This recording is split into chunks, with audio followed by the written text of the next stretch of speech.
Et la donnée non structurée, c'est tout simplement des données qui proviennent de nos réseaux sociaux, de notre usage quotidien de l'information, du smartphone, des tablettes. Et ces données nous amènent à repenser ce qu'on appelle nos architectures informatiques. Les architectures informatiques aujourd'hui ne peuvent plus faire face à cette déferlante dans la mesure où on imagine un data center, on imagine une entreprise qui a sa propre informatique. Donc on se dirige de plus en plus vers des architectures nouvelle génération. On parle de big data.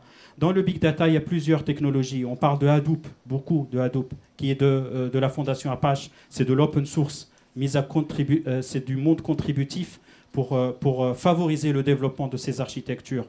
Le stockage et le traitement des données apportent beaucoup de problèmes, notamment des problèmes au niveau de la sécurité de l'information, au niveau de la propriété intellectuelle, au niveau de l'identification. Et aujourd'hui, les solutions de protection doivent être capables de lire et comprendre en temps réel la composante de l'information et appliquer les règles de conformité en cas d'infraction d'usage. On a imaginé qu'une solution de sécurité doit répondre à 4 points essentiels. Alors le qui peut accéder à la donnée? Ça renvoie à la première question. Qui accède à ma donnée? Que peut faire la personne autorisée avec la donnée? Est-ce qu'il peut la visualiser, l'éditer, l'imprimer? Quand la personne autorisée peut-elle accéder à l'information? La temporalité, importante aussi en termes d'accès aux informations. Savoir définir des espaces temps dans lesquels l'information est disponible ou non disponible. Et sur quel périphérique et dans quel périmètre les données peut-elles exploiter.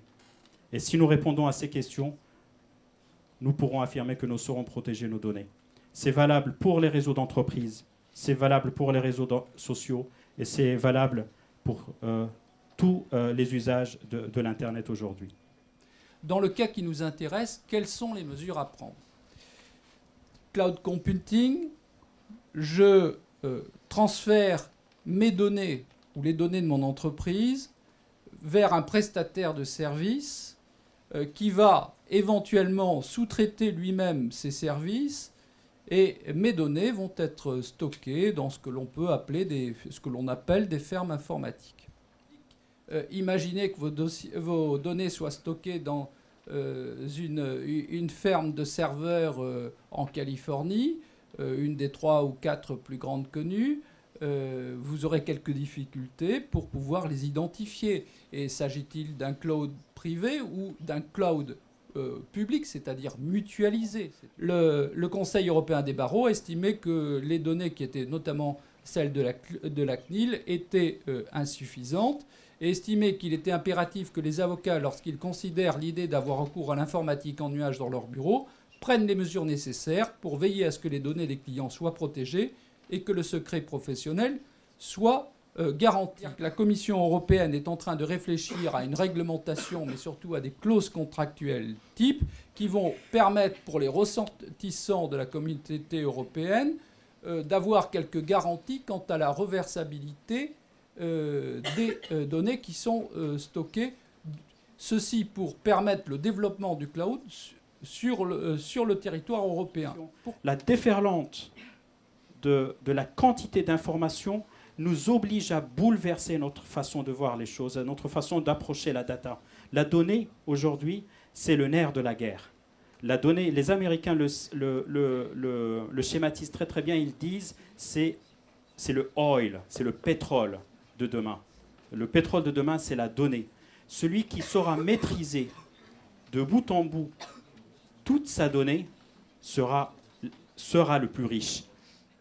Pour pallier aux problématiques juridiques de tous les pays, ils ont installé ce qu'ils appellent des data centers délocalisés pour répondre à des problématiques de localisation géographique. Par exemple, pour l'Europe, le data center d'Amazon est en Irlande.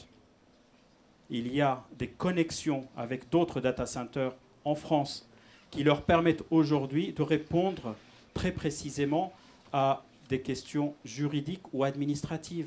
C'est la charte, la politique de sécurité informatique qui va au-delà du simple traitement et identification des données, parce qu'elle travaille aussi sur la sensibilisation des utilisateurs, de tous les utilisateurs de la donnée d'une entreprise et du moyen de la faire véhiculer sur les différents systèmes.